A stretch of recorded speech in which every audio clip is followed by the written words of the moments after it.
waking up one day and realizing that every choice you ever made, what subjects to study, what career to pursue, how you measure success, was never truly yours.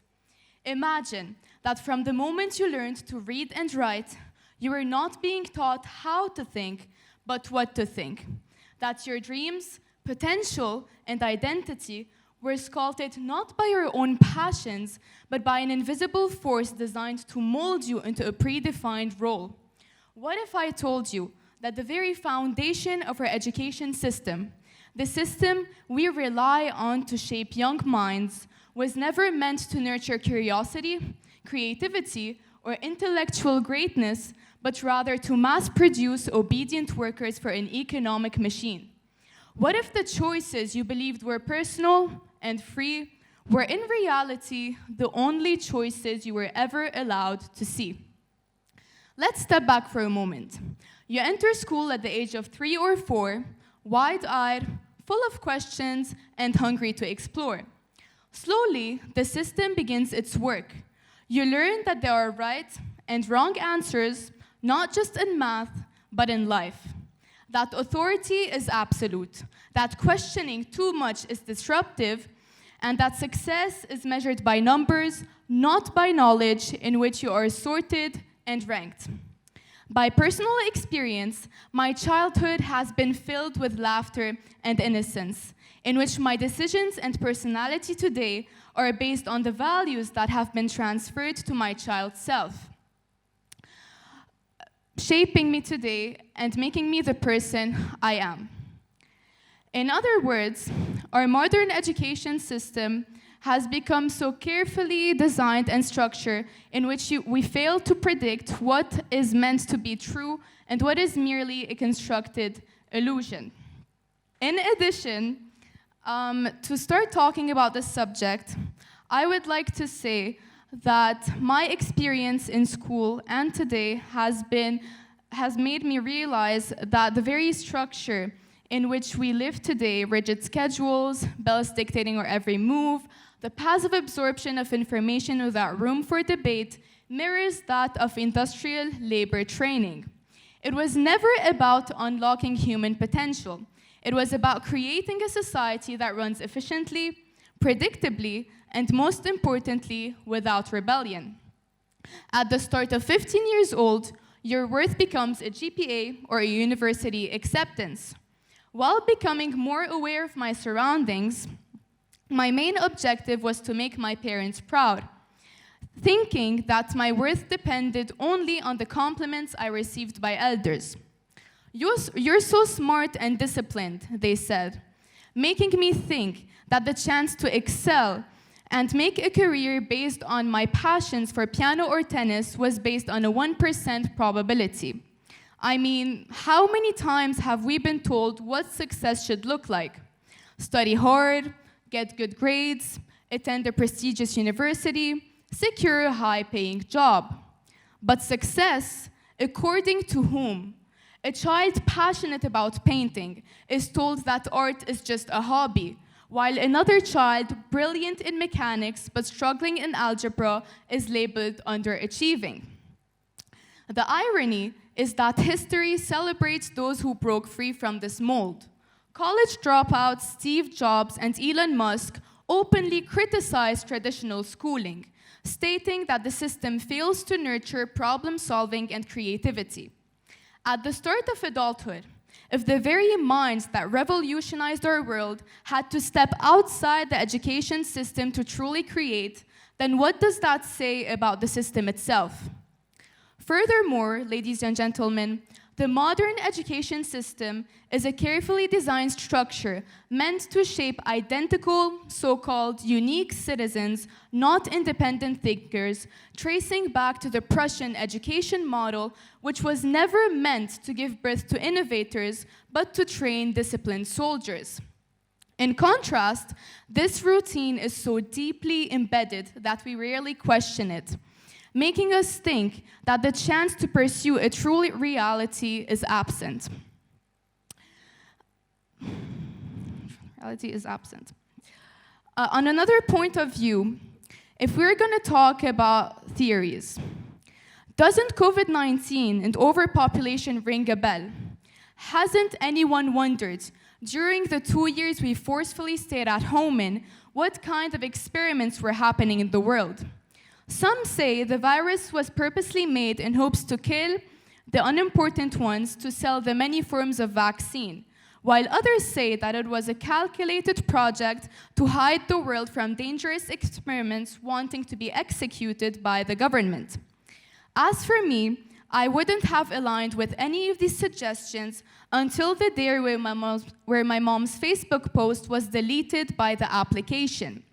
Truthfully, even if I'm not really going to share my mom's Facebook account, I remember vividly watching the video explaining the connection between the leak of 5G radiations and their effects on human health, followed by the spread of the supposedly real virus. As I watched in awe and fear, connecting the dots wasn't so difficult. It all depended on whether I was ready to grasp and speak about the truth of possible corruption or simply let it go. And the decision I finally made is pretty obvious. If world leaders truly believed these theories were false, why silence them instead of responding democratically and gaining trust? Despite all the representatives' metaphorical support to win your approval, true knowledge means nothing to them as much as the strongest lettered word that corrupts humanity: power. Limiting human potential has become part of who we are. Material gain and control are at the root of the absence of true knowledge, not just for us, the materially unfortunate, but for the materially incapable to pay. Why isn't the vow for richer or poorer applied between the government and its people? Work may meet our needs, but education isn't free. How can we speak about equality when the main objective of the system isn't to heal or educate, but simply to make us feel powerless and profit from our life's labor? As cruel as the absence of education is, the limit of information is just as damaging.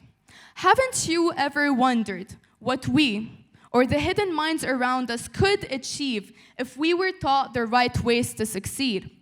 I believe we all have. But when curiosity to fight for what is better is absent, and life's habits are already set, change becomes almost impossible. On another hand, not understanding something in class might be intimidating. But what I think should be intimidating to everyone is that what we learn in school doesn't even approach 5% of knowledge in general. This leads me to show you the importance of the hidden curriculum, combining the correct methods of thinking and the facts that remain unknown. Both of these mechanisms being able to form a smart and intellectual individual who has finally reached the point of complete wisdom.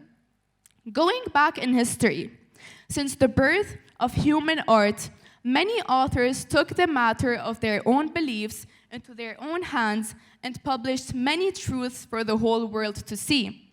Some of the books being censored at first due to their lack of conformity with the ideology and norms of society.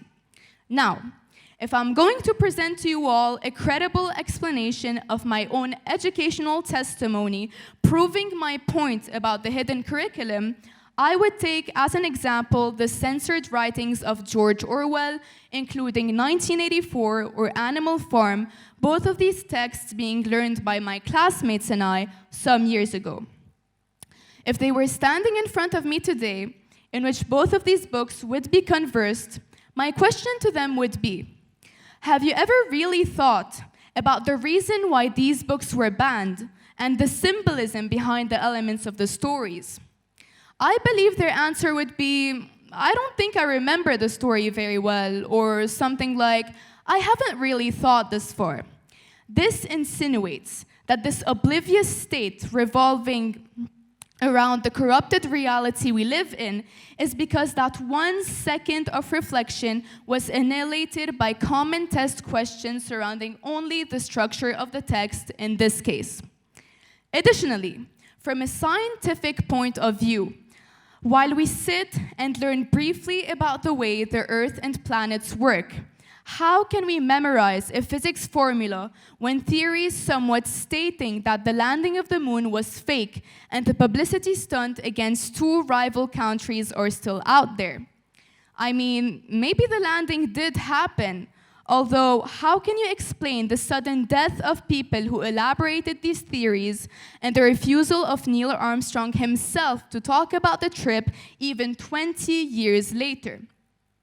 If, by curiosity, you are willing to look into the subject later, many sources on Google might say that this uncertainty is absurd, where the arguments of incorrect editing are overshadowed by sites stating that the main reason for these imperfections was that photography wasn't as developed as it is today. Now, we probably might agree that these articles were written by people working and living amongst us, but they simply translate and convey what is needed to be transmitted to the public, not placing a difference between Orwell's Big Brother and the world's representatives. Furthermore, the impact of the Matrix doesn't only forcefully prevent human freedom in general, but biologically, it changes our minds and the way we think to adapt to the freedom we were taught. Biologically, the brain undergoes many kinds of changes, which we can refer to as the term neuroplasticity, circling around the capacity to realize something learned and automatically take action on it, playing a crucial role in the process of marginalization of society. The prefrontal cortex is responsible for independent thought and decision-making and remains malleable through development. However, when educational curricula present a narrow quantity of information, they may inadvertently limit the possible development, leading to cognitive biases and potentially molding perceptions, hence banning uniqueness and self-creativity. This concept can be related to the simulation hypothesis, illustrating that our reality might be of artificial construct, and the theory of hyperreality, illustrating also that our modern society has become so saturated with many kinds of theories about our reality that we fail to distinguish between what is real and what is merely fiction.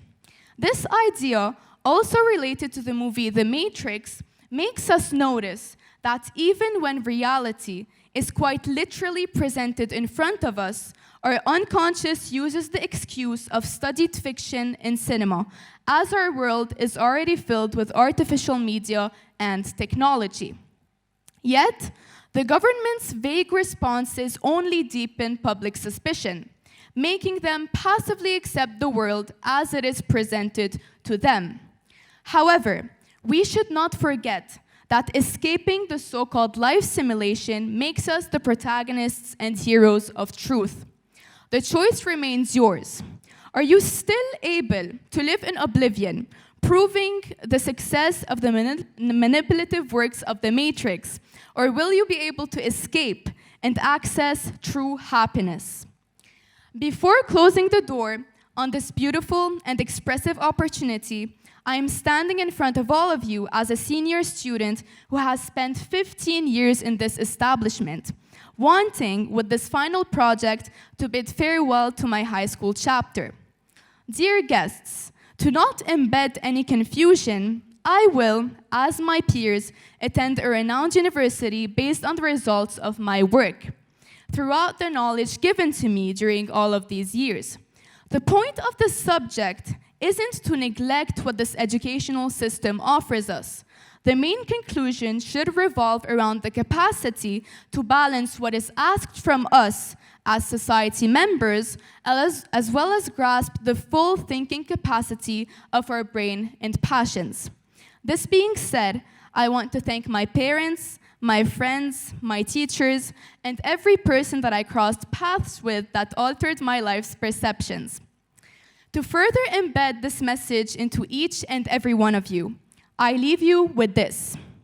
If every prisoner had to break free from the prison to truly create, then what does that say about the cage itself? And if we never challenge this reality, hence try and break free, then were we ever really free at all? Thank you.